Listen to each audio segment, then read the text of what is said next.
I have warned everyone that we are going to be seeing an explosion of radicalization through right-wing media during these next 2 years. I've been saying for months now that Trump's insanity is going to be replaced by right-wing media insanity. And that will include Fox News having to do something wacky to get an audience back from Newsmax and OAN. But it will likely also include Newsmax and OAN going even more extreme now that Donald Trump is gone. And we haven't had to wait even a minute to see it. Newsmax host Chris Salcedo, I actually appeared on this guy's old radio show some years ago. Chris Salcedo claims that Democrats are pushing us towards civil war. Let's take a look and then discuss. In my opinion, Democrats' dangerous rhetoric, their vacuous charges, and feigned fear are pushing America toward a civil war. The question remains, why? Many on the Republican side have noted on many occasions that Democrats have disarmed their voters through irrational fears of firearms. Those same Republicans rationalized they would be foolhardy for Democrats to pick a civil war fight that they would assuredly lose. But the Democrats wouldn't be alone. Now, can you folks think of a nation on the planet Earth that would benefit from, be elated by, or pushing for an American civil war? I can. That's right. Joe Biden's buddies, China. If America is pushed into a civil war by the Democrats, that will benefit the world's most inhuman, racist slave state, China. The policy course charted by socialist Democrats is counter to American freedom, liberty, and prosperity.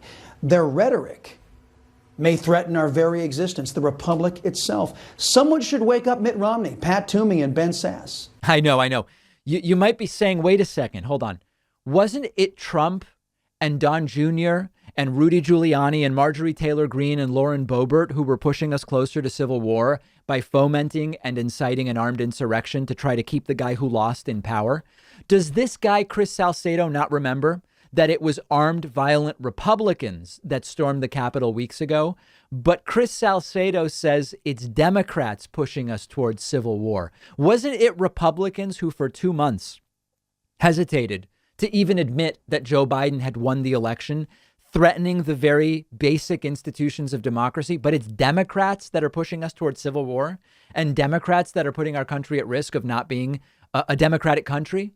The people who draped themselves in the Confederate flag, which represents literally the loser in the Civil War, stormed the Capitol to try to overturn the results of an election. And they are now the ones saying Democrats are pushing us to civil war. How can this be? Now, the one funny thing, there isn't much funny about this, but there is one funny part.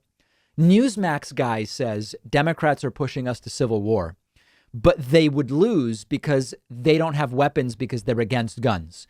Newsmax guy seems to think that if there were such a civil war, it would be Republican citizens versus Democratic citizens, just like random voters fighting with handguns and rifles in the streets.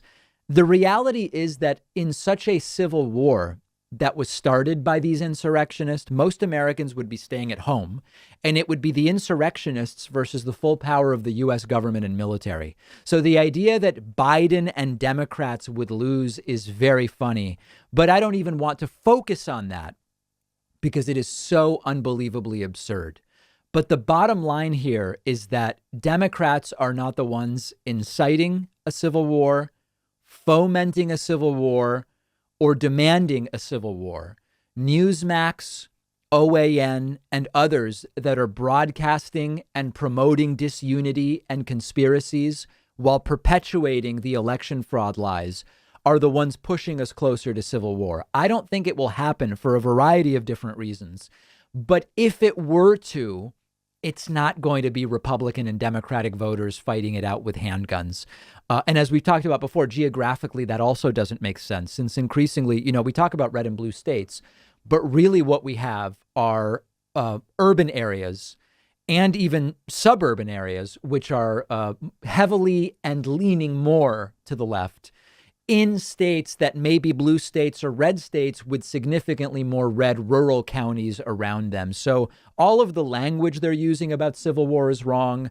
All of the framing they're using about civil war is wrong. But the idea that it's Democrats fomenting it doesn't pass the sniff test, as you've heard me say before.